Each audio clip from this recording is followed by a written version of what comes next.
Naquela noite, o círculo de pedras parecia imóvel sob a névoa. Mas por trás da aparência antiga, havia um segredo enterrado há séculos. E quando a imagem digital surgiu, tudo o que se pensava sobre Stonehenge começou a ruir. Não foi uma opinião, foi uma leitura fria da pedra, linha por linha. E o que ela mostrou é de arrepiar. Stonehenge fica na planície de Salisbury, no sul da Inglaterra, a uma longa distância de Londres. De longe, ele parece apenas um anel de rochas erguidas contra o céu. De perto, impõe silêncio. Os blocos maiores, os sarsens, chegam à altura de uma casa de vários andares e pesam como pequenos edifícios. No centro e entre eles, há pedras menores, trazidas de muito mais longe, atravessando colinas, rios e terrenos hostis. Veja isso mentalmente. Um monumento desse tamanho não se move por acaso. Durante anos, a explicação parecia simples o bastante para caber em livros e vitrines de museu. Homens do Neolítico, sem metal, sem rodas e sem escrita, teriam arrastado cada bloco com força humana, cordas vegetais, trenós de madeira e muita coordenação. A imagem era poderosa, também era incompleta. Porque quando os dados começaram a falar, a história ficou mais dura. As análises modernas apontam que mover um único sarcém, com o peso de um animal colossal, exigiria centenas de pessoas trabalhando em perfeita sincronia. Não bastava força. Era preciso terreno quase plano, controle absoluto e uma logística que parece impossível para aquela época. Só que o caminho até Stonehenge não é uma estrada limpa. É um relevo quebrado, cortado por depressões, córregos e inclinações traiçoeiras. Imagine rodas improvisadas escorregando na lama. Imagine troncos fugindo para o lado. Imagine o esforço de dezenas de homens tentando manter um bloco vivo de pedra sob controle. Era isso, ou quase isso, que teria sido necessário. E ainda há algo mais estranho. Os Bluestones não vieram de qualquer lugar próximo. Eles foram buscados nas colinas de Presley, no país de Gales, e levados por uma distância que hoje já parece absurda. Não era uma coleta casual. Não eram pedras pegadas aqui e ali por conveniência. Tudo indica seleção cuidadosa, como se certos blocos tivessem sido escolhidos por uma razão que ainda nos escapa. Por que estes e não outros mais fáceis de obter? Por que fazer um percurso tão longo para buscar exatamente aquelas pedras? Essa é a ferida no coração de Stonehenge. A resposta comum sempre foi ritual, crença, tradição ancestral. Pode ser, mas isso não explica tudo. Não explica a precisão. Não explica a escolha. Não explica a persistência. Agora, imagine a cena de uma reconstrução em escala real. O chão úmido, a corda rangendo, homens puxando com os ombros curvados, o bloco de pedra avançando aos solavancos, inchado de peso, lento como um animal ferido. Um erro pequeno e tudo desaba. Um desnível e o esforço inteiro morre ali.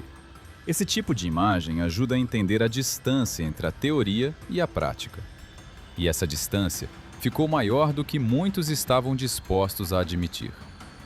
Alguns experimentos recentes tentaram repetir o movimento dos blocos.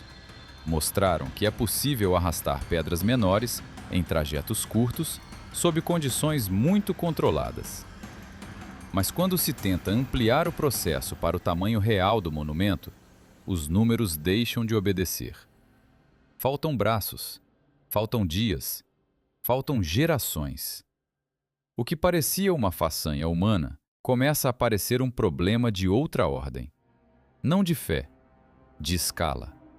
E foi justamente aí que a investigação mudou de rosto. Uma equipe britânica e americana, reunindo arqueólogos, engenheiros e analistas de dados, decidiu parar de adivinhar. Eles começaram a medir tudo. Usaram radar para enxergar sob o solo. Usaram varredura a laser para mapear a paisagem ao redor. Usaram drones para construir imagens em 3 dimensões. Depois, Juntaram tudo em uma cópia digital completa do sítio. Cada fissura, cada marca, cada irregularidade na superfície das pedras. Imagine agora o interior de uma dessas rochas. Não como matéria morta, mas como um arquivo. Cada ponto registrado, cada sombra convertida em dado, cada face da pedra examinada com uma precisão que antigos estudiosos jamais tiveram nas mãos. O problema é que a quantidade de informação ficou grande demais para olhos humanos. E então entrou a inteligência artificial.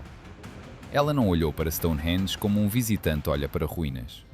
Olhou como quem procura padrões escondidos em milhões de detalhes. E encontrou algo que muda o centro da questão. O que o sistema revelou não foi apenas forma, foi ordem, foi repetição. Foi uma assinatura antiga, gravada na pedra e invisível para métodos comuns. Preste atenção nisso. O monumento não estava apenas sendo observado, estava sendo interrogado. E a resposta inicial foi inquietante. Tudo aponta para uma construção mais antiga do que se aceitou por muito tempo. Isso não é uma pequena correção de data. É uma pancada na base de toda a história conhecida do local. Por quê? Se o monumento começou antes do que se imaginava, então quem o ergueu dominava muito mais do que força bruta.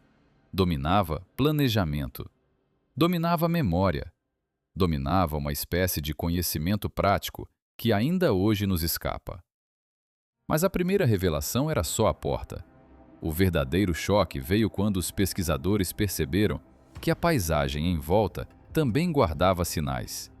Não era apenas o círculo de pedras, era o conjunto inteiro, como se o terreno tivesse sido preparado para receber algo muito maior do que um simples alinhamento cerimonial. Veja mentalmente o vale aberto, a relva baixa, o vento passando entre as pedras frias. Tudo ali parece quieto. Só que o silêncio pode esconder projeto. E se o lugar inteiro tiver sido pensado como uma máquina de pedra? A partir desse ponto, a pergunta deixa de ser como eles moveram blocos pesados. A pergunta passa a ser outra, muito mais perigosa. Quem fez isso e com que conhecimento construiu algo que resistiu a milênios sem perder a intenção original? Porque Stonehenge não está apenas de pé, ele está desafiando o tempo. E o mais perturbador é que quanto mais a tecnologia avança, menos simples fica a resposta. Os registros digitais não tratam o monumento como lenda, tratam como evidência. E a evidência está dizendo que os construtores deixaram muito mais do que pedras no meio da planície.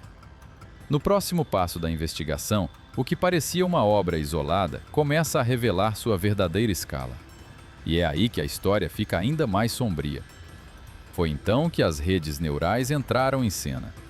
Máquinas treinadas para reconhecer padrões em pedras antigas começaram a fazer o que nenhum olhar humano conseguia sustentar por inteiro.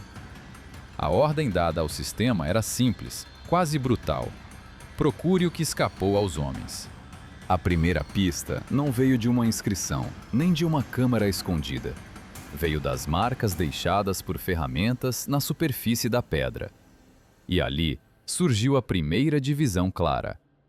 O sistema identificou pelo menos 5 maneiras diferentes de trabalhar os blocos de sarsen.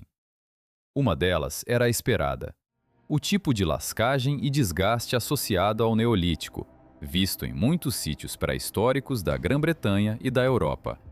Nada de estranho aí. Mas os outros 4 padrões contavam outra história. Olhe para isso por um instante. As marcas não apareciam espalhadas ao acaso. Elas se concentravam nas juntas, onde as vigas horizontais se encaixam nas pedras verticais. E também nas curvas dessas vigas.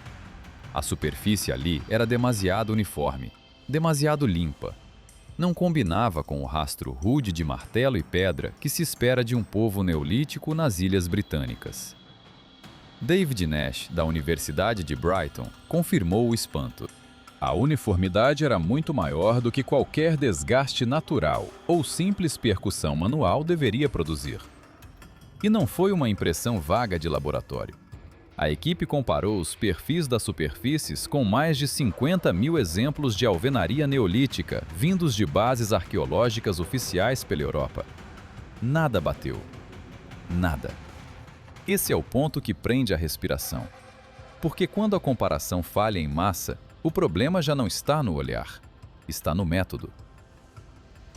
E então apareceu a geometria escondida na própria forma das pedras.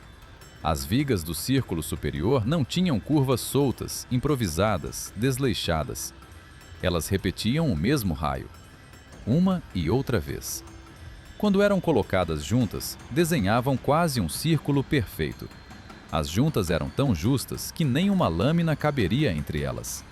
E pequenos ressaltos arredondados surgiam em blocos diferentes com a mesma regularidade fria, como se obedecessem a uma regra invisível. Pense nisso como um encaixe de madeira feito por um mestre carpinteiro. Só que aqui estamos falando de pedra, pedra colossal. E o efeito final não parece fruto de tentativa e erro, parece projeto. Num relatório preliminar, Nash foi direto. A homogeneidade encontrada nos blocos supera o que se esperaria de ferramentas neolíticas. A frase é seca. O peso dela não é. Porque isso era apenas a primeira camada. Quando os algoritmos deixaram de observar só as marcas na superfície e passaram a olhar o monumento inteiro, a imagem mudou de vez. O que parecia uma questão de pedreira virou outra coisa, muito maior. Os blocos não estavam apenas alinhados, estavam organizados para fazer o espaço responder. Aqui vale imaginar o lugar como ele devia soar 4.500 anos atrás, sem pedras caídas, sem ruínas abertas ao vento. Um anel completo, fechado, sólido, pesado. O ar parado entre os monólitos. Agora, escute com a mente um tambor distante, um canto grave, uma voz masculina. O som não se perde, ele retorna. Rupert Till, da Universidade de Huddersfield. Há anos suspeitava que aquele monumento tivesse uma assinatura acústica própria. Mas a simulação completa, feita com base num modelo tridimensional detalhado, foi além de qualquer suposição anterior. O sistema mostrou que o espaçamento exato entre as pedras e a sua geometria criavam o que os físicos chamam de interferência construtiva. Em linguagem simples, o som bate, volta, soma-se, ganha força. Não se dispersa como num campo aberto. A imagem é quase de uma câmara de pedra escondida dentro do próprio círculo. Um homem fala e a própria construção devolve a voz mais pesada. O tambor pulsa e o pulso cresce. O canto se adensa no ar. É uma sala de concertos de pedra, sem madeira, sem teto, sem tecnologia moderna. E o mais inquietante foi a sensibilidade disso tudo. Basta deslocar uma única pedra de sarsen por 1 metro e o efeito se desfaz. O reforço some. A ressonância muda de lugar. O padrão deixa de existir. Foi aqui que a hipótese do acaso começou a desmoronar. O sistema calculou a chance de uma distribuição tão precisa surgir por acaso. Menos de 1 em 10.000. Em outras palavras, se aquelas pedras estivessem soltas, jogadas sem intenção, a probabilidade de montarem uma máquina acústica assim seria praticamente nula. Pense no que isso significa. Não era apenas um círculo de pedras, era um espaço pensado para comandar o som. E isso é muito mais ambicioso do que a imagem tradicional de um simples templo de pedra. Mas havia ainda outra camada, e ela era mais fria, mais matemática. Foi aí que Gale Higginbotham, de Oxford, reuniu a equipe quando os números começaram a aparecer no ecrã. O sistema passou a medir as posições de cada pedra, de pé ou tombada, e a cruzar distâncias entre os pontos do monumento. O resultado parecia impossível para um conjunto erguido por volta de 2.500 anos antes de Cristo. A rede encontrou pelo menos 7 ocorrências de triângulos retângulos de 3, 4 e 5 lados proporcionais. O velho triângulo 3, 4, 5. Simples, elegante, estável. Um recurso matemático que mais tarde seria formalizado na tradição grega cerca de 2000 anos depois. Veja a cena mentalmente. Pedras alinhadas no terreno frio. Linhas invisíveis conectando o centro às bordas. Um triângulo aparece, depois outro, e outro ainda. Não como acidente, mas como repetição. Essas relações surgem entre os círculos de pedra, nas ligações com o anel de fossos de Aubrey, no grande círculo externo e até na posição dos 4 marcos ao redor do monumento. Não foi uma vez só. Foram 7 ocorrências dentro do mesmo sistema. 7 vezes a mesma assinatura escondida no desenho do lugar. E quando um padrão volta tantas vezes, ele deixa de parecer enfeite, começa a parecer linguagem. O círculo de Sarsen ainda guardava outro segredo, quase indecente na sua precisão. A proporção entre o diâmetro e a circunferência do anel produz uma aproximação de π com precisão muito alta. Π, essa constante que liga o tamanho de um círculo ao seu contorno, aparece ali como se alguém já conhecesse a regra e a tivesse enterrado em pedra. Aqui é importante parar um segundo, porque isso não é apenas sobre número, é sobre intenção. Sobre um conhecimento que parece ter sido moldado na matéria muito antes de ter nome. E a cada nova camada, a pergunta ficava mais apertada. Quem teria concebido um lugar com tanta disciplina interna? Quem teria imaginado juntas tão fechadas, curvas tão regulares, distâncias tão exatas, que o som e a geometria obedecem como soldados? A resposta não veio de um único achado, veio do acúmulo silencioso de sinais. Primeiro, as marcas uniformes nas pedras. Depois, o encaixe quase impossível das vigas. Em seguida, a acústica escondida no espaço. E, por fim, a matemática espalhada pelo desenho inteiro. Não era improviso. Não era pedra empilhada ao acaso. Era planejamento. E visto de perto, um planejamento que parece conhecer o som, a forma e a medida com uma confiança assustadora. Agora imagine um monumento em plena noite antiga. A neblina rastejando rente ao chão. O círculo escuro recortado contra o céu.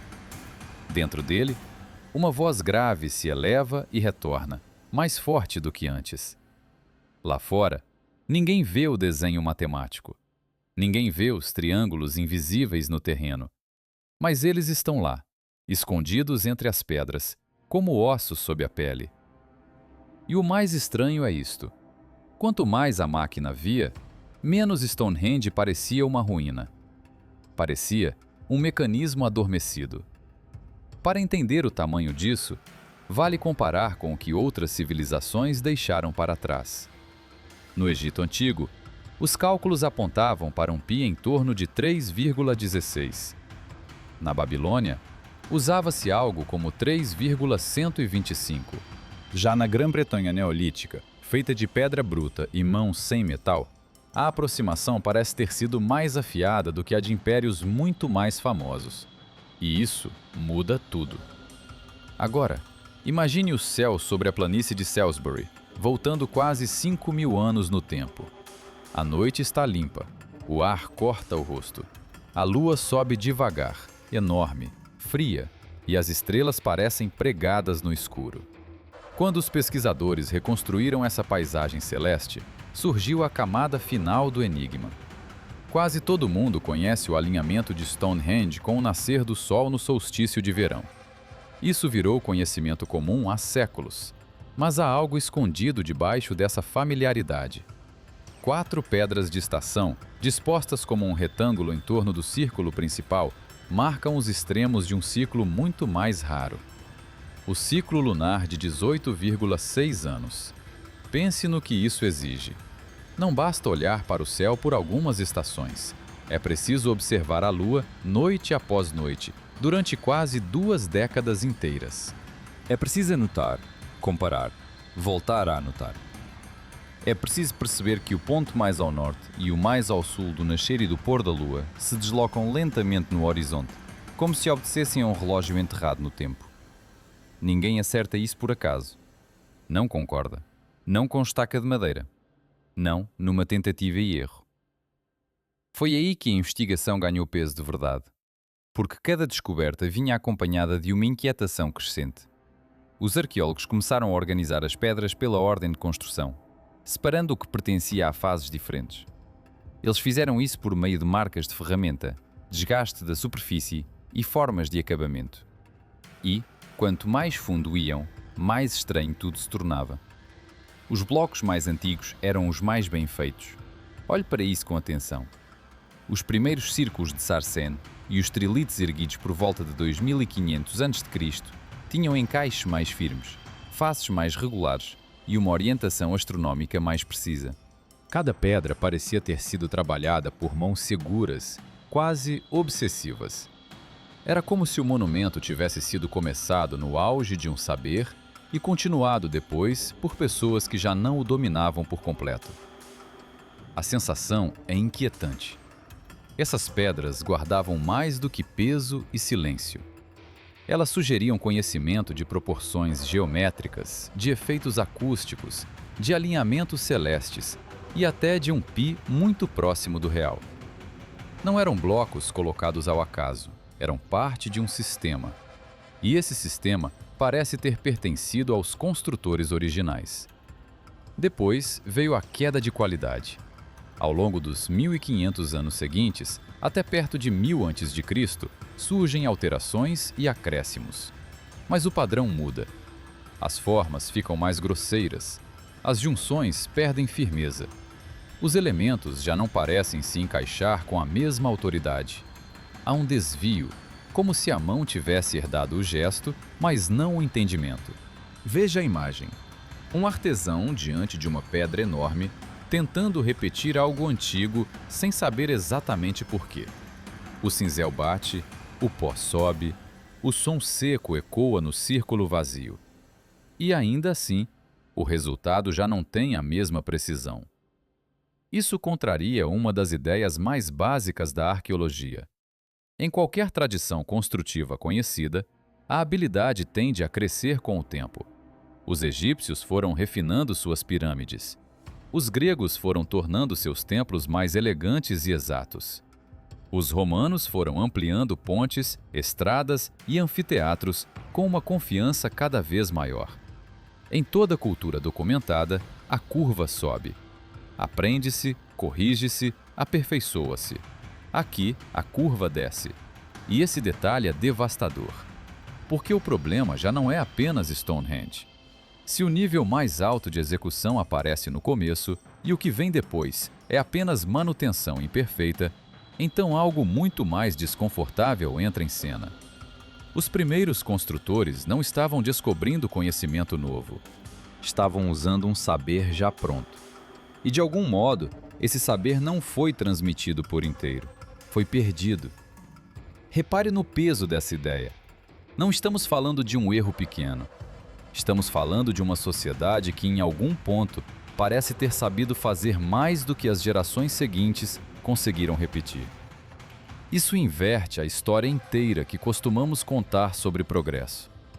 Em vez de uma escada sempre subindo, a paisagem vira um terreno quebrado, onde a memória técnica falha e os degraus desaparecem. E há um detalhe ainda mais perturbador. O exame das marcas de ferramenta, conduzido pelo Dr. Nash e comparado com dezenas de milhares de amostras de pedra neolítica em toda a Europa, reforçou essa impressão. As marcas nas pedras mais antigas de Stonehenge não se pareciam, de forma limpa, com o restante do mundo neolítico. Elas destoavam, tinham algo fora do lugar. Em certos aspectos, lembravam mais construções muito posteriores, da Idade do Bronze. Mas o material em volta não permitia essa fuga. A datação por carbono, baseada em restos orgânicos associados aos achados, aponta para o período neolítico e aponta com força. Várias amostras independentes foram testadas. A leitura volta sempre para o mesmo intervalo. Então sobra uma escolha desconfortável. Ou a datação está errada, o que não combina com o conjunto dos testes, ou os construtores dominavam técnicas muito acima do que se atribui à época. Não há uma terceira saída confortável, e é justamente isso que torna o caso tão pesado. Porque a conclusão não é só técnica, ela mexe com a direção da narrativa inteira. Em vez de um povo primitivo aprendendo devagar, os dados sugerem outra coisa. Sugerem que um conhecimento antigo existiu, foi usado e depois começou a se apagar. Como se alguém tivesse acendido uma fogueira e gerações mais tarde restasse apenas o carvão. Agora, aumente a escala da imagem. Imagine não um monumento isolado, mas a terra ao redor dele sendo desnudada camada por camada. O que parece um campo comum, visto da superfície, muda completamente quando a investigação avança para baixo. Stonehenge não estava sozinho. Quando a inteligência artificial processou os dados do radar de penetração no solo e as imagens de varredura a laser da região, surgiu outra realidade escondida sob a paisagem. Pelo menos 200 buracos de postes, covas funerárias e formações subterrâneas apareceram organizados em padrões geométricos que ninguém poderia perceber caminhando ali em cima. Pense na cena como se você estivesse sobre aquele terreno, com o vento passando baixo e a relva balançando sem denunciar nada. Nada. Nenhum sinal visível. E, no entanto, debaixo dos seus pés, há linhas e eixos e formas. Há uma ordem enterrada. Isso é o que mais assusta, porque o solo da planície parecia vazio, mas sob a terra havia um desenho.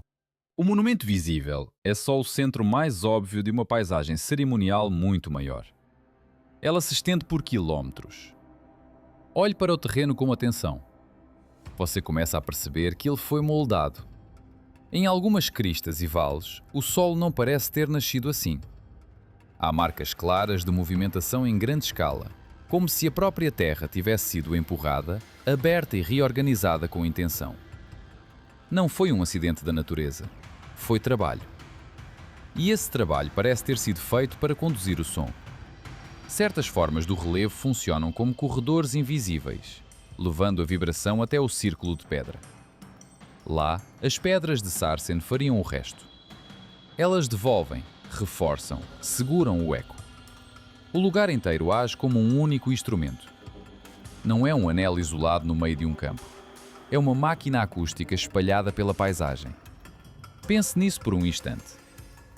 Antes mesmo da primeira pedra ser colocada, já existia uma preparação gigantesca.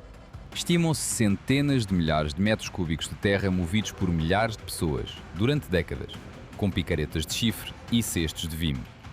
Cestos nas costas, terra nas mãos, dia após dia. E isso foi só o começo, porque ainda nem chegou a parte mais pesada.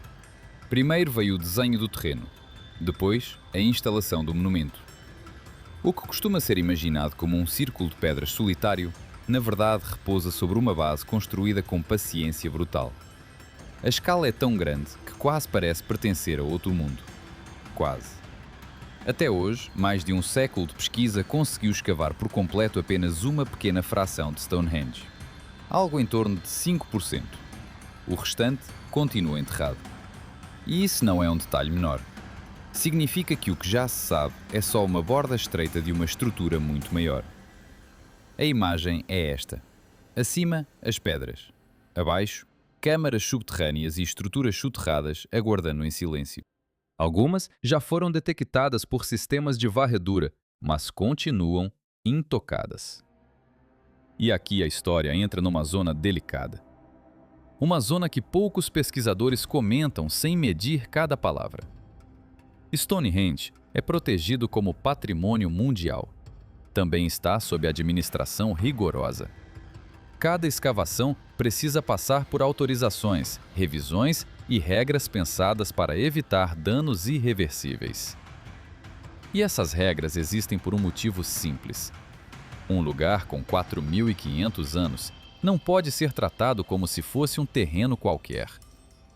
Mas a proteção tem um preço. Qualquer tentativa de abrir acesso às estruturas detectadas no subsolo pode levar anos, às vezes muitos anos. E não há garantia nenhuma de aprovação. Os estudiosos entendem a razão disso. Ainda assim, na prática, o que foi encontrado pode permanecer sem confirmação direta por muito tempo. Talvez tempo demais. Imagine o peso dessa espera. Uma descoberta aparece sob a Terra. Ela acende a imaginação. E depois fica lá, quieta, presa entre a evidência e a burocracia. O Sol sabe. Os homens, não. É por isso que alguns investigadores começaram a olhar para Stonehenge não como um caso isolado, mas como parte de uma rede muito mais ampla. Uma rede de monumentos espalhados pela Europa neolítica. E quando essa ideia ganha forma, o quadro muda de tamanho. Veja o sítio de Göbekli Tepe. Ele é muito mais antigo do que Stonehenge. Quase impossível de encaixar na velha imagem de povos ainda simples e hesitantes. O nível de trabalho na pedra ali sugere uma habilidade muito maior do que se esperava para aquela época. Não parece obra de amadores. Mais adiante surge o disco de Nebra. Um objeto pequeno, mas inquietante. Sua superfície preserva posições celestes com uma precisão que chama a atenção até hoje. Não é só beleza. É observação. É memória do céu gravada em metal. E então aparece Newgrange. Mais antigo que as pirâmides do Egito, ele também guarda uma relação exata com o nascer do sol no solstício de inverno. E, de certa forma, com o som. Há uma disciplina ali. Uma ordem que não parece ter sido improvisada. Agora repare no conjunto.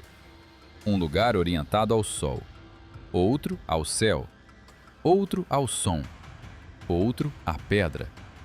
Isoladamente, cada um já é estranho. Juntos, começam a formar um padrão difícil de ignorar. E ainda faltam os círculos de Karnak, com mais de 3.000 pedras erguidas, fileiras e mais fileiras. Algumas alinhadas com precisão, outras ainda pouco compreendidas. Não são restos aleatórios espalhados por um campo. São sinais de intenção. Sinais de uma mente que organizava espaço, movimento e talvez ritual numa escala que ainda não sabemos reconstruir por inteiro. Se outros sítios seguirem o mesmo padrão observado em Stonehenge, a pergunta muda de natureza. Já não seria uma única maravilha a explicar. Seria um sistema inteiro. Uma maneira antiga de pensar a paisagem como algo ativo. Algo que se constrói para guiar pessoas, luz e som. E aqui está o ponto que incomoda. Não existe hoje um mecanismo institucional capaz de investigar isso em escala continental com liberdade total. Há tecnologia suficiente para levantar suspeitas. Ainda faltam permissões para confirmar tudo. Entre uma coisa e outra, fica um vazio enorme. É aí que a pergunta verdadeira começa. Não se trata apenas do que foi achado. Trata-se do quanto foi detectado e ainda não revelado por completo. Trata-se do que os mapas subterrâneos já mostram, mas o chão ainda não permite tocar. E também do que talvez jamais apareça, porque o método necessário simplesmente não é autorizado. Feche os olhos por um segundo e veja a cena. Um campo silencioso. Cabos, medições, leituras no escuro. E logo abaixo, estruturas que ninguém toca. A terra guarda. Os homens esperam. Os achados de Stonehenge não apontam para uma civilização com nome claro, nem para uma tecnologia documentada em manuais antigos. Não há uma placa dizendo quem fez aquilo e como. O que há é pior para a versão tradicional da história. Há um modelo inteiro que não se encaixa. Durante séculos, a arqueologia contou uma trajetória linear. Primeiro a simplicidade, depois, com o tempo, o avanço. Mas o que aparece aqui sugere outra coisa.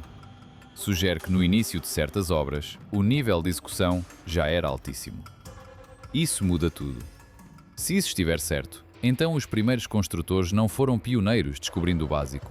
Foram herdeiros. Receberam conhecimento pronto. Trabalharam com um saber que não nasceram vendo nascer. Sabiam demais para serem os primeiros. Sabiam da acústica exata, da geometria fina, dos ciclos longos do céu. do posicionamento das pedras para controlar o som à distância. E talvez soubessem mais do que hoje conseguimos nomear com segurança.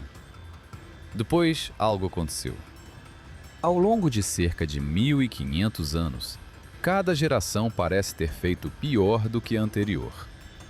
As construções enfraquecem, os traços ficam mais pobres, a compreensão diminui, até que tudo para. E os que vivem perto do monumento já não entendem mais para que ele servia. Isso é o esquecimento em estado puro, não como ideia vaga, como pedra talhada, como medida exata, como um eco que já não encontra a parede certa para voltar. E o mais perturbador não é que isso responde a uma pergunta antiga, é que troca a pergunta por outra muito pior. Já não se trata apenas de saber como Stonehenge foi erguido. Trata-se de entender como, por volta de 2500 a.C., um grupo de pessoas conseguiu acompanhar um ciclo lunar de 18 anos e meio, encaixar blocos de 25 toneladas com precisão acústica submétrica e aplicar princípios geométricos que só seriam formalizados muito depois. Veja o tamanho disso. Não é um detalhe técnico, é uma ruptura. E se esse conjunto de saberes realmente existiu e depois se perdeu? Então o que mais pode ter existido em outros lugares, sem deixar vestígio suficiente para nós? Quantas técnicas desapareceram antes de serem registradas? Quantas estruturas foram desmontadas pelo tempo, pela ignorância ou pelo próprio uso? A cada ano, os scanners ficam mais poderosos. A cada ano, a inteligência artificial aprende a encontrar padrões com mais nitidez. E com isso, os antigos lugares deixam de parecer apenas misteriosos. Eles começam a ficar mensuráveis, comparáveis, cruzados com dados de outros sítios, em outras terras, em outras épocas. Isso é o que muda o jogo. As sombras não diminuem, elas ganham contorno. E quanto mais claro tudo fica, maior se torna a distância entre o que a evidência mostra e o que a história tradicional sempre disse que era possível. Stonehenge, visto assim, não é o começo. Não mesmo. Talvez este seja o último fragmento preservado de algo que se perdeu antes mesmo de a história ser escrita. Um vestígio final de uma forma antiga de ler o mundo pelo som, pelos números e pelo movimento do céu. Esse saber foi se apagando, devagar, ao longo de 15 séculos, até a própria lembrança desaparecer. Fica a pedra. Fica o silêncio. Então, Stonehenge foi obra de agricultores tentando, errando e acertando? Ou é o eco final de algo mais velho do que a própria história? Sob aquelas pedras, talvez não haja só construção. Talvez haja memória enterrada. E o que foi encontrado ali, escondido no escuro, não parece feito para dar descanso a ninguém.